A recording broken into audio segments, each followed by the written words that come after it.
Have there been some video game adaptations that you have enjoyed? As in, like, just random video games turning into movies, or what are we Or TV talking about shows here? or whatever? Battleship would be the worst one to have gotten Okay, an adaptation. I was about to say, like, when you just said Battleship, I'm just gonna be like, oh my god, no. Like, Oh my we gotta god. cleanse that. I think everything else could be fine, even if they decide to make Twister into a stupid movie or a I mean, I'm series. I I'm don't know still how the waiting. fuck I'm you're gonna still name waiting for Twister. the Shoots and Ladders movie. I'm still waiting for the Candyland movie. Um, Okay, but Candyland's gonna be bomb. Okay, listen, it's just Candyland. It's in the name, I Trevor. want. I honestly want. I want a horror movie about hungry hippos. That's personally what I I mean, want. they are hungry. Yeah. Or somebody said like there should be a horror movie of hungry hippos, but also a horror movie on Don't Wake Daddy. And it's like, You know what? That would be. I want. I don't know what this game is, but you know that one crocodile game where you have to like push down the teeth, or else you have to be oh careful which the push down, it was else like your I think finger the gets chopped. crocodile chopper crocodile Yeah, something like yeah. that. Yeah, You know, yeah. that'd be a great movie to adapt. There's also one called Ned Noodle, where you rip open some guy's head and or like you pull out boogers out of his Oh, nose. Gooey Louie. Yeah, there you go. Pull the Yeah, wrong booger, his brain yeah. His pops. brain pops out. It's just like, yeah. What if it's a bunch of surgeons where they're just like, yeah, they can't get this correct, so they have to pull on his boogers.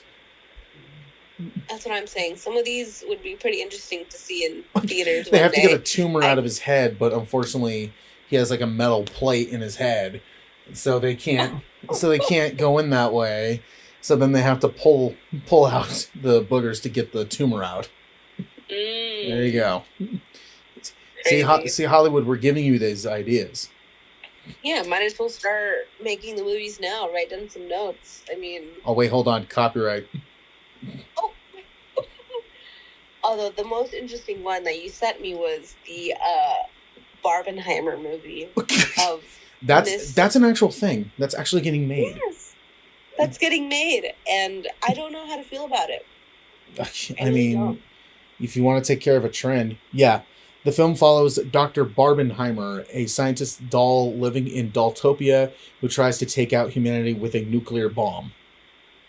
And and yes, this is 100% true, and they're actually doing it.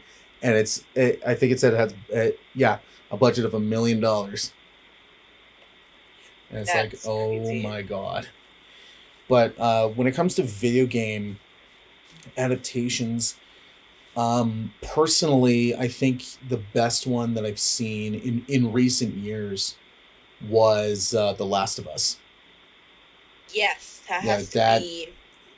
that was so well done. Have you watched or played the first game? I have. I did when it first came out on the PlayStation 4. I Good, did. good. Yeah, there were some things in that where I was like, yeah, I don't know how they're gonna do this, but I also love how they changed some things um, for the better. Where there's just like, yeah, this is messed up, but what if this happens?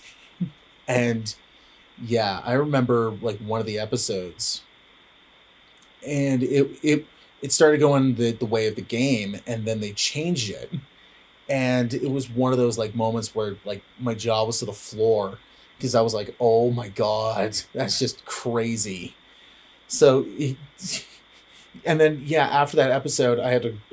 I was on a call with my father, and we were just both like, have you seen that latest episode? And they're like, oh my god, yes, that was insane. So that was pretty much every week. So Yes, and I have to agree with you. When I first watched the show, I was a little skeptical because, I mean, The Walking Dead was pretty good. mm-hmm. The Walking Dead was pretty good. And then it kind of got fuzzy towards the newer seasons. So I was just a little, skeptical. I was like, I hope they don't ruin this because Last of Us is a really good game. not including some of the later games that we don't talk about. But yeah, yeah. But it was so good. I just remember having to wait every week to watch a new episode, just to see Pedro Pascal on my screen. I think he really nailed it playing the main male lead in this Joel. whole series. Yeah. So it was kind of cool to see like what the series was going to do. But I think one way a video game, if a movie or a TV series will be an adaptation of a video game, one thing they need to do is bring the creators' involvement, and that's what The Last of Us did.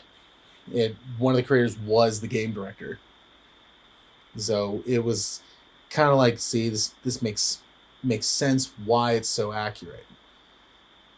And a lot of the time, they don't do that, which really sucks. Because I hate when they don't do that, because who else to go to for, just director help is the person who created the stupid game, or who created this stupid book. Who else to get ideas and creative vision than the person who literally made the whole thing up? Yeah. There's nobody else perfect for that.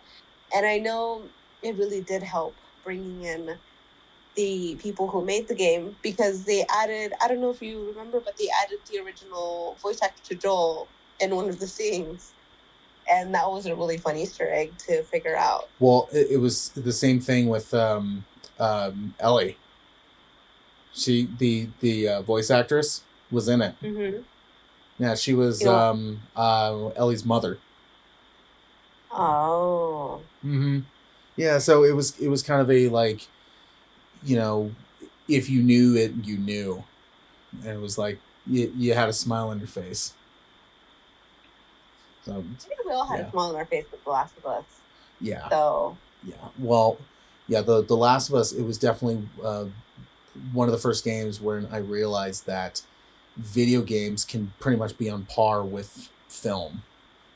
Like, oh yeah, it blended so well with, it was like you were playing a game, but at the same time you were watching a movie, or you were watching a TV show.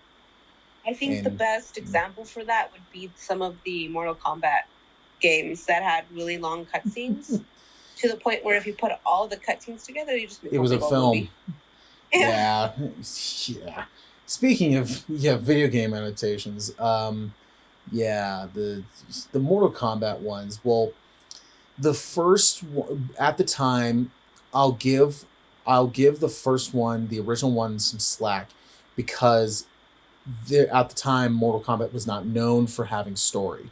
There was no story. It was like, we're just gonna have these characters just together, and then just they battle each other. So yeah, the first movie, while ridiculous, it's still fun. And then they did Annihilation. We don't talk about that.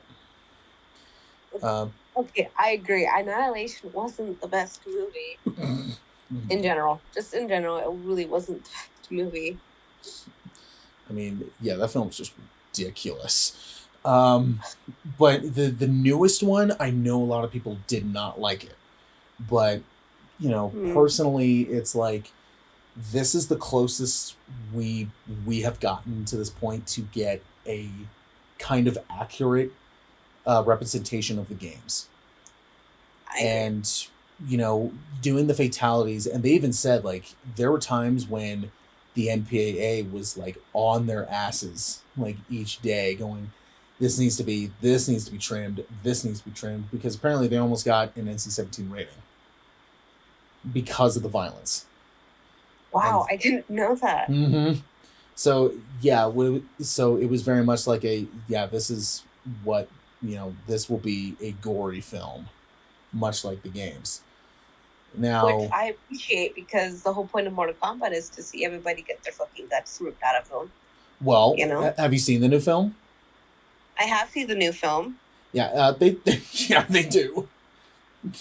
Yeah, it was just like, yep, I'm so glad I didn't eat during this. But Thankfully, I'm a gory girl. You know, I can handle a couple bones being ripped out of your throat. Oh, I love gore as well. You know, people can say that that's something wrong with us, but you know what? I don't care. If you enjoyed this clip, be sure to listen to the full episode on Spotify and Apple Podcasts. Subscribe for more from the cinematic duo.